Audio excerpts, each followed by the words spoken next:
Hello student, आज हम रासायनिक संयोग के नियम के बारे में पढ़ेंगे, जिसको हम लॉ ऑफ केमिकल कॉम्बिनेशन भी कहते हैं। लॉ ऑफ केमिकल कॉम्बिनेशन के जो नियम हैं वो निम्नलिखित हैं।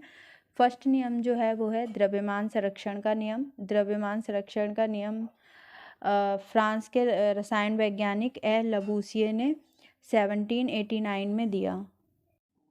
इस नियम के अनुसार भौतिक व रासायनिक परिवर्तन के फलस्वरूप प्राप्त उत्पादों का कुल द्रव्यमान सदैव अभिकारी पदार्थ के कुल द्रव्यमान के बराबर होता है।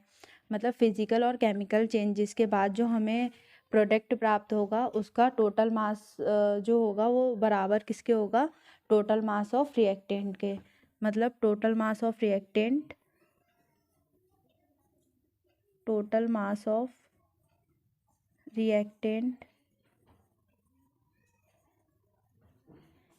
इज इक्वल टू क्या होगा? Total mass of product.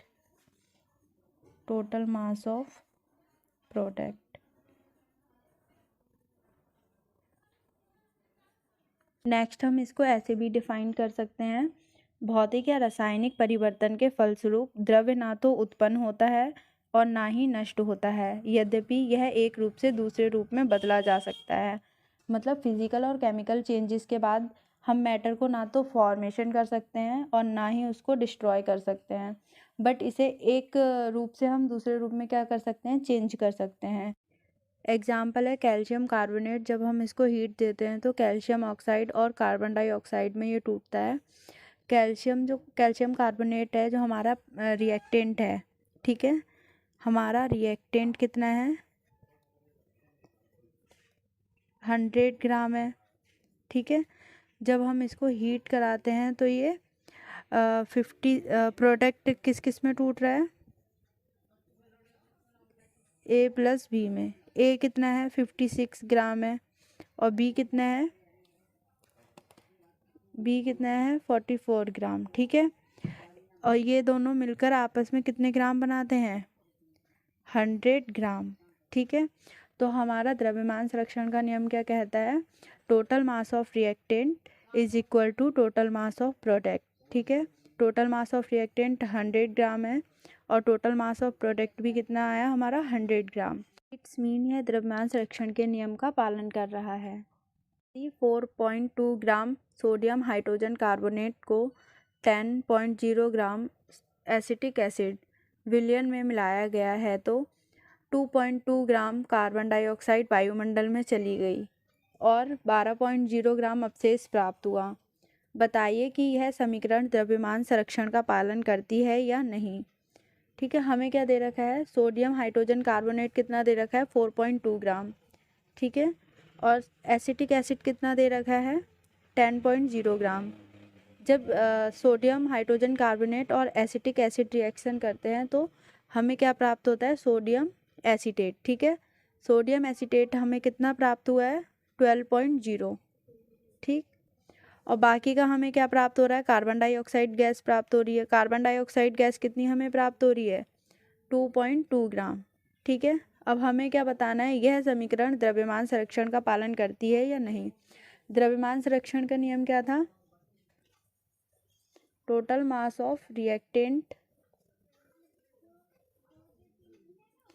Is equal to total mass of product,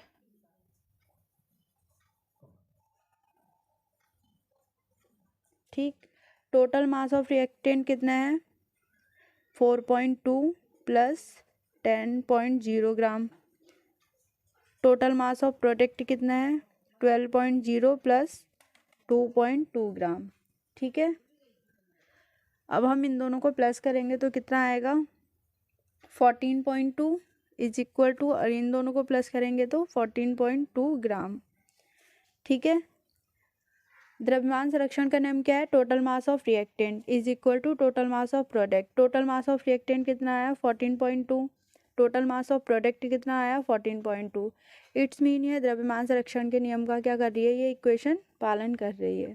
second नियम है हमारा स्थिर अनुपात का नियम।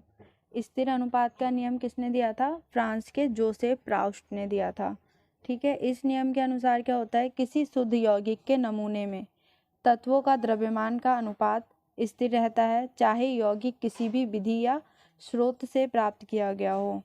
इसको हम उदाहरण के माध्यम से समझेंगे। उदाहरण क्या है? शुद्ध जल को हम किसी भी स्रोत से, जैसे कुआं हो गया, नदी हो गया, झील हो गया, समुद्र हो गया, ठीक है। हमारा जल क्या होता है? H2O होता है, ठीक है। इसको हमने किसी भी स्रोत से प्राप्त किया, जैसे कुएं से कर लिया, नदी से कर लिया, या झील से या समुद्र से, किसी भी स्रोत से प्राप्त कर लिया। तो इसके तत्वों का जो द्रव्यमान होगा वो हमेशा क्या होगा? 1:8 ही होगा, ठीक है, 1:8। नेक्स्ट है हमारा गुणित अनुपात का नियम। गुणित अनुपात के नियम को वैज्ञानिक जॉन डाल्टन ने सन 1804 में दिया। इस नियम के अनुसार जब दो तत्व आपस में मिलकर एक से अधिक यौगिक बनाते हैं, तब एक तत्व के द्रव्यमानों जो दूसरे तत्व के निश्चित द्रव्यमानों से संयोग करते हैं, परस्पर सरल अनुपात में होते हैं। मतलब जब एक यौगिक के तत्व, ठीक है, जब दो या दो से अधिक तत्व मिलकर क्या करते हैं? दो या दो से अधिक यौगिक बनाते हैं, तब एक तत्व के जो द्रव्यमान होंगे वो क्या होंगे? निश्चित होंगे, और दूसरे तत्व के जो द्रव्यमान होंगे वो क्या होंगे? अनिश्चित होंगे।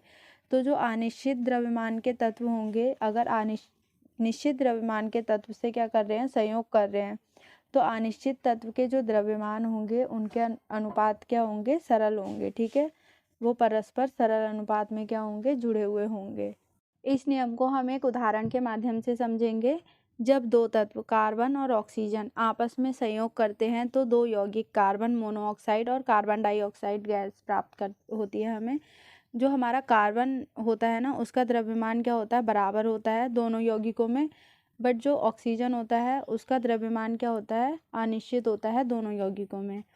उपरोक्त दोनों यौगिकों में कार्बन की मात्रा निश्चित है 12 ग्राम से, ऑक्सीजन की 16 और 32 ग्राम से हम क्या कराते हैं? क्रिया कराते हैं।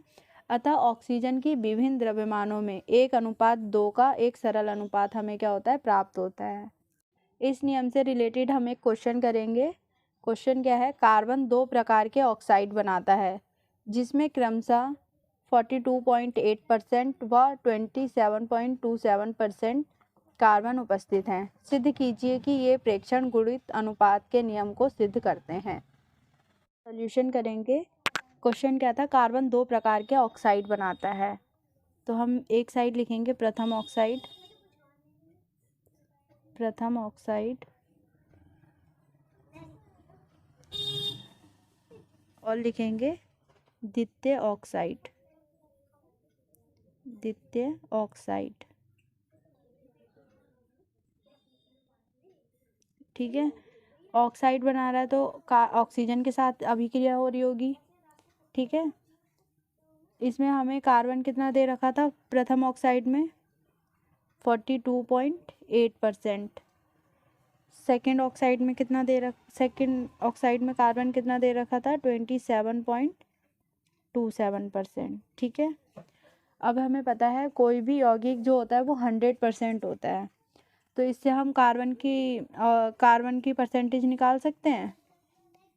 कैसे निकालेंगे? 100 माइनस 42.8%, ठीक है। तो हमारा कितना आ जाएगा? 57.2% और 72.37% आएगा।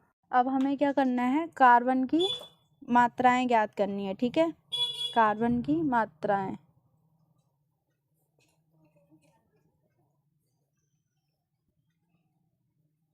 ठीक है, सबसे पहले हम क्या करेंगे? प्रथम ऑक्साइड में देखेंगे कार्बन की मात्रा कितनी है। प्रथम ऑक्साइड में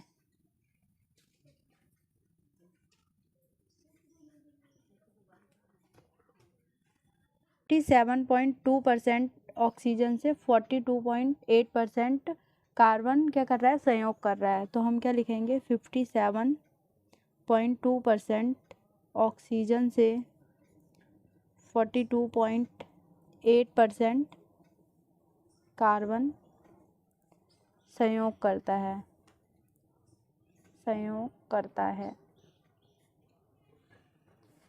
तो 1 ग्राम ऑक्सीजन से कितना कार्बन संयोग करेगा? ऑक्सीजन से कार्बन संयोग करेगा, कितना करेगा 42.8/57.2। ठीक है, जब हम इसका कैलकुलेशन करेंगे तो हमारा क्या आंसर आएगा 0.748 ग्राम। हमारा 1 ग्राम ऑक्सीजन से 0.748 ग्राम कार्बन क्या करता है, संयोग करता है। इसी प्रकार से हम द्वितीय ऑक्साइड में निकाल लेंगे कितना कार्बन संयोग करता है द्वितीय ऑक्साइड में।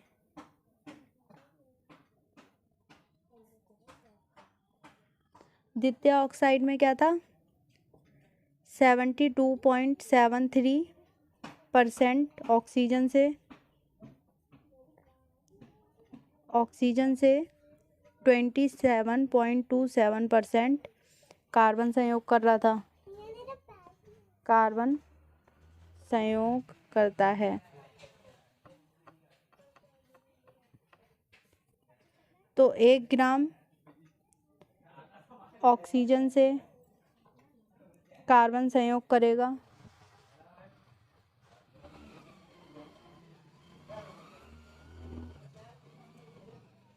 कितना संयोग करेगा 27.27 डिवाइडेड बाय 72.73। हमारा कैलकुलेशन करेंगे तो हमारा आंसर आएगा 0.375। उपरोक्त दोनों ऑक्साइड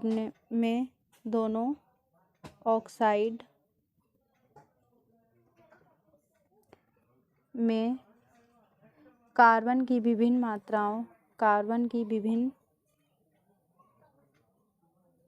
मात्राओं में कितना हुआ था 0.748 अनुपात 0.375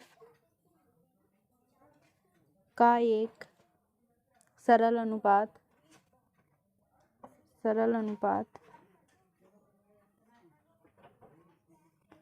2:1 है।